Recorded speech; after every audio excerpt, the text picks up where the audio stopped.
સંબંધ પણ કહેવાય. સમજી ગયા? એ સમર્ધિકારમાં પણ છે. કહેવાય કહેવાય કહું છું. જેમ કહેવાય છે એવું સ્વરૂપ નથી.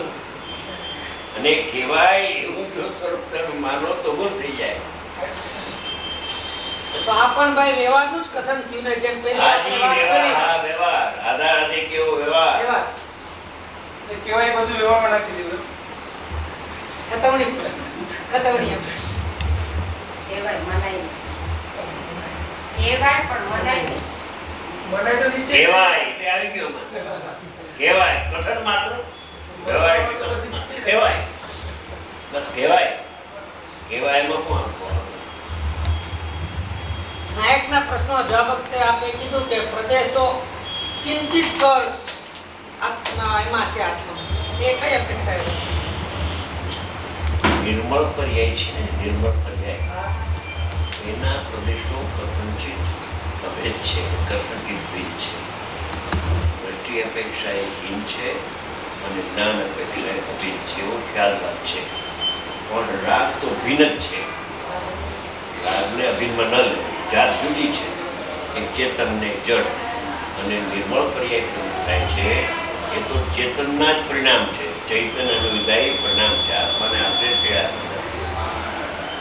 એ જે છે એ કથનચિત ભિન્ન ને કથનચિત અભિન્ન છે. આત્માની સાથે સર્વથા અભિન્ન પણ નથી, સર્વથા ભિન્ન પણ નથી. સર્વથા ભિન્ન કયો તો આનંદનો અનુભવ ના આવે. સર્વથા ભિન્ન કયો તો પર્યાયના નાટ્ય દ્રવ્યોનો નાશ થઈ જાય. એમ તો છે.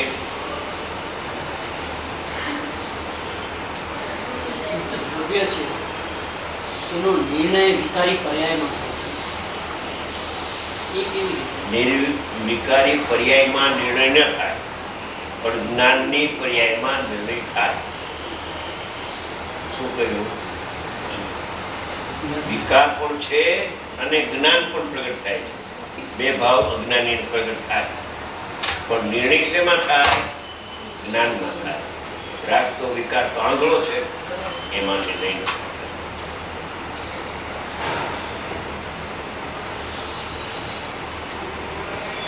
એમનું કેવું કદાચ એ રીતે છે કે એ વખતે સમ્યક દર્શન નથી.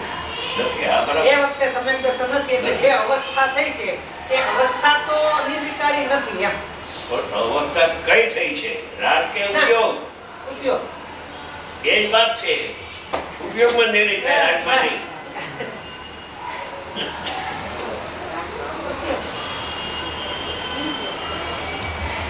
ઉપયોગ પ્રગટ થાય એ ભૂલી જાય બધા. એ ભૂલાઈ ગયું. આવો થાય છે ઉપયોગ, જ્ઞાન પ્રગટ, અને માને છે રાગ પ્રગટ થયો. અરે રાગ પ્રગટ બીજે થાય છે અને આ જ્ઞાનમાં જણાય છે, પ્રતિભાત થાય છે. ખરેખર તો રાગ આત્મામાં પર્યાયમય થતો નથી. રાગ નિમિત્તમાં થાય છે. દ્રવ્ય કર્મના પરિણામ છે, જીવના પરિણામ નથી. એ નિમિત્તનો ભાગ છે. પણ એ કૃતાદિ પરિણામ જે કર્મના છે, કર્મની સત્તામાં એ જ્ઞાનમાં ઝલકે છે. હવે લાલ ફૂલ ઝલકે છે તેથી સ્ફટિક મણી લાલ થઈ ગયું નહીં. તો પછી એ લાલ પર્યાય જે દેખાય છે સ્ફટિક મણીની અજ્ઞાનીને એ પ્રકારનું અપરીક્ષક ને લાલ દેખાય છે કાચ.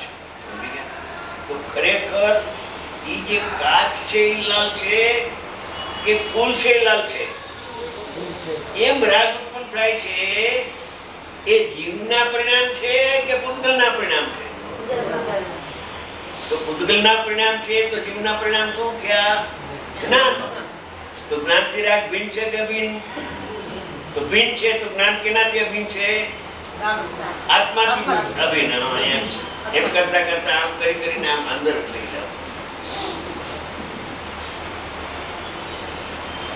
તો પછી રાગ અવસ્થામાં થાય છે એ કથન કયું થયું? જે લક્ષ્ય એનું કરે છે અજ્ઞાની, એનું લક્ષ્ય કરે છે તો એ અજ્ઞાનીની પર્યાય મારા થાય છે. અજ્ઞાની પર્યાયમાં મિથ્યાત્વ પણ થાય છે. પણ થાય છે ક્યાં? બીજે નિમિત્તનું લક્ષ છે તો એને એમ કે આમ અરીસો ગરમ થઈ ગયો, સામે અગ્નિ છે, સમજી ગયા? અગ્નિનો પ્રતિભાસ છે થાય છે તો અરીસો ગરમ થઈ ગયો. મુંબઈમાં પહેલા તો હું વ્યાખ્યાન આપવા જતો ને તે દાખલો આપતો દૃષ્ટાંત એ અરીસાની સામે ટેબલ ઉપર આ કેરી બહુ મોટી સરસ આવે મુંબઈમાં તો પહેલા ભલે મોંઘી હોય ટેબલ ઉપર કેરી પડી હતી ફર્સ્ટ ક્લાસ ઢગલો ડઝન 1.5 ડઝન અને છોકરાઓ નિશાળે સમજી ગયા મમ્મી મેં કેરી દે આમાંથી અરીસાની સામે એનું લક્ષ ક્યાં નહોતું. અરીસાની સામે મને કેરી આપી કેટલી જોઈએ છે 2 લઈ લે 2 લઈ લો તો લઈ લે હાથ થાપો માર્યો પણ કેરી નહીં આવી તો હાથ દુખો એનો. મમ્મી આ શું થયું? તને કેરી દેખાતી નથી કે? મને ત્યાં નથી દેખાતી કેરી, મને એમાં કેરી છે એમ દેખાતી નથી. તો હવે મને કેરી તો આય તો કે તું તારું મોઢું ફેરે, તારું મોઢું ફેરવીને આમ નીકળજો. હા તો ડગલો જ અહીંયા લઈ લે તારે જેટલી જોઈએ એટલી. એમ એક અગ્નિનું કુંડું પડ્યું તો સામે ખરીદાની સામે ત્યાં લાગે ને આવલો ગળવડ થાય ને. મમ્મી એને અરીસાને નજર કર્યું આ અરીસો હળગે છે જડ પાણી નાખ ને ઠારી નાખ. તું ઠારી નાખ ને લાવો ઠારું લોટો પાણી લઈને છાંટ્યો એમાં. મમ્મી આ તો ઠરતો નથી, અગ્નિ ઠરતી નથી કે તું એમ કર આ મમ્મી આ વરસાદથી નહીં ઠરે તું ડોલ લઈને નાખ. તો એને સમજાવવા માટે હું ડોલ લીધી નાખી અરીસા ઉપર. આ તો ઠરતી નથી અગ્નિ, શું કરું મારે? હવે શું કરશું? આ તો આગ લાગશે ઘરમાં. તો ટાઢે કોઠે વાત કરે પણ કાંઈક ઉકાળો તો થતો નથી. કાંઈ ટાઢી પેઢી તો એને ખબર છે કે રીતા આગ છે નહીં. પછી તારું મોઢું ફેરે છે આગ. હા તો આ તો માં થાય છે, આ તો રીતાનો જળકે છે. એમ રાગ અહીંયા થાય છે ને જળકે છે અહીંયા. માને છે કે રાગ મારામાં થાય. આ તો સંસારો એક જરા જેટલી ભૂલમાં આખો સંસાર અનંત કાળથી ચાલે છે. રુચિને વારવાની છે, ઉપયોગને બદલાવાનો નથી. રુચિ આત્માની કરો તમે તો કામથી ઉપયોગ તો બદલાય જ નહીં.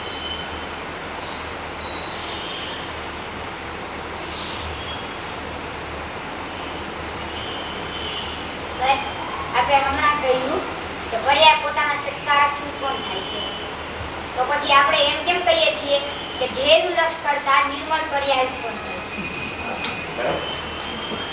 છે? કે જ્યારે પર્યાય નિર્મળ થવાનો કાળ પાકે છે ત્યારે એનું લક્ષ્ય ત્રિકાળી ઉપાદાન ઉપર જ હોય, નિમિત્ત ઉપર હોય નહીં. એટલે એના ઉપર લક્ષ શું? પર્યાય તો નિર્મળ પ્રગટ કરવાની થવાની હતી, કાળ હતો એનો સકાળ એના સટકારથી. એ વખતે એનું લક્ષ્ય ક્યાં છે? તો એના આશ્રય થઈ એવો વ્યવહાર કરવામાં આવે છે. વ્યવહાર છે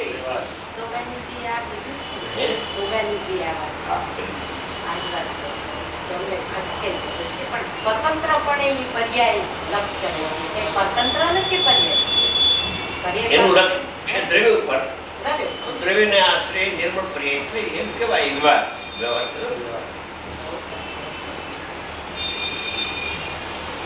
આરોપ મુકાય છે દ્રવ્ય સત મૂળ સત ને પર્યાય સત બધું સત છે. કેવળ જ્ઞાનની પર્યાય સાદી અનંત છે તો સિદ્ધ દશા એ સાદી અનંત છે. સિદ્ધ દશા છે ને એ દ્રવ્ય છે, દશા છે, અવસ્થા છે. દશા હોય તો સાદી જોઈ ને. દશા તો નવી પ્રગટ થઈ ને. તો એ અનાદિથી છે એમ કેમ કહેવાય? શું અનાદિથી છે? સિદ્ધ પણ અનાદિથી છે. એટલે સમુચય હા, જેમ નિગોદ અનાદિનું છે એમ સિદ્ધ દશા પણ તેઓની અનાદિની છે. કોઈ કાળ એવો ન હોય કે સિદ્ધ ન હોય. એ અપેક્ષા. વ્યક્તિગત જુદી છે ને આ સમુચય જુદી છે. તો વ્યક્તિગત તો નવી પ્રગટ કરી એમ કહેવાય ને. પ્રગટ થયા, પ્રગટ થઈ, પ્રગટ થઈ.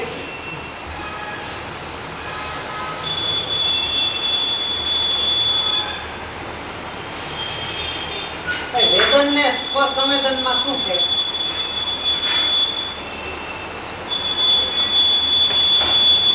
સ્વસંવેદન અને નિર્વિકારી સ્વસંવેદન, સવિકલ્પ સ્વસંવેદન અને નિર્વિકલ્પ સ્વસંવેદન માં ફેર છે. સવિકલ્પ સ્વસંવેદનમાં એ રાગને વેદે છે. સવિકલ્પ સ્વસંવેદન રાગને વેદે છે જ્ઞાની. અને નિર્વિકલ્પ સ્વસંવેદનમાં રાગ રહિત શુદ્ધ પર્યાયને આનંદને વેદે છે. એટલો ફેર છે. એકલું સ્વસંવેદનમાં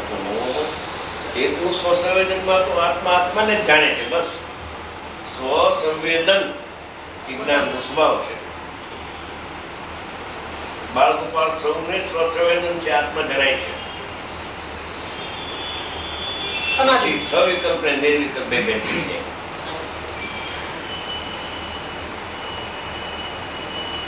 એ જણાય છે એ બંધમોક્ષનું કારણ નથી. પ્રતિભાસ થાય છે એ બંધમોક્ષનું કારણ નથી. એનું લક્ષ્ય ક્યાં છે એના પર આધાર.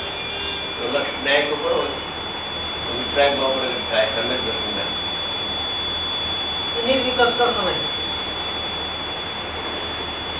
એ અહમ ક્યાં કરે છે એના પર આધાર છે. દેહમાં કરે છે કે પર્યાયમાં કરે છે, અહમ ક્યાં કરે છે, કે શાસ્ત્રમાં કરે છે કે શાસ્ત્રના ઉદ્ધારમાં કરે છે, જીવ ક્યાં કરે છે, અહમ મારા હું ક્યાં સ્થાપે છે. ત્રિકાળી દ્રવ્યમાં સ્થાપે તો જ નિર્વિકલ્પ સ્વસંવેદન કહેવાય. બા એ સિવાય નહીં. બિલકુલ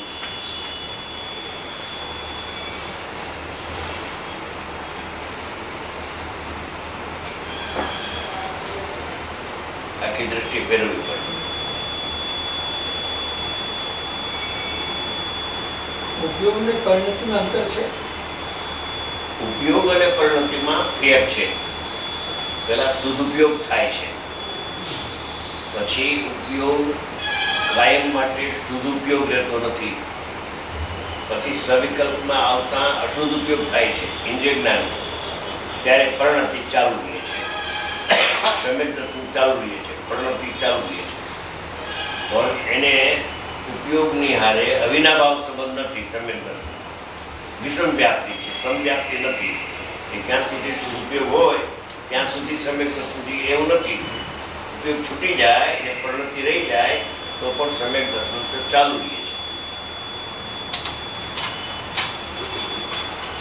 સવિકલ્પમાં લુબ્ધ રૂપે હોય, લબ્ધ રૂપે હોય.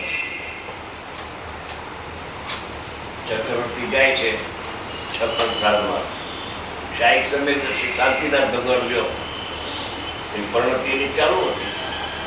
સંવરપૂર્વક નિર્ધાર થતી સમય ઉપયોગ તો કોઈ વખતે આવે, મોટો વહેલો થાય, ચોથા મુખ થાય, છઠે સાતમે તો અંતર્મુખમાં આવી જાય. उपयोग से मतलब भाग की समझ, उपयोग का मतलब भाग की है, कोई भाग में गया जाता है. સ્વાભાવિક એવું ગઈ. हाँ जी. જ્ઞાન ગુણની વાત આવે છે, દર્શન ગુણ છે. એ દર્શન ગુણની વાતમાં જ્યારે સમયસારની વાતચીત ચાલે છે ત્યારે શ્રદ્ધા ગુણ લેવું. તો હવે દર્શન એટલે સામાન્ય અવલોકન, સામાન્ય અનુભવ. બરાબર. તો એ હવે આપણે બે અર્થ છે દર્શન ઉપયોગના, બે અર્થ. એ છે. એક દર્શન એટલે શ્રદ્ધા બરાબર. અને એક દર્શન એટલે સામાન્ય ઉપયોગ. બરાબર. મોક્ષ માર્ગમાં સામાન્ય ઉપયોગની કાંઈ વેલ્યુ નથી. મોક્ષ માર્ગના જ્ઞાન ઉપયોગની કિંમત છે. કેમ કે જ્ઞાન છે ને એ સવિકલ્પ છે, દર્શન ઉપયોગ નિર્વિકલ્પ છે, શ્રદ્ધા પણ નિર્વિકલ્પ છે. એટલે કામ કરે છે ભેદ જ્ઞાનનું એ જ્ઞાનમાં થાય છે, ઉપયોગમાં ન થાય, શ્રદ્ધામાં પણ ન થાય.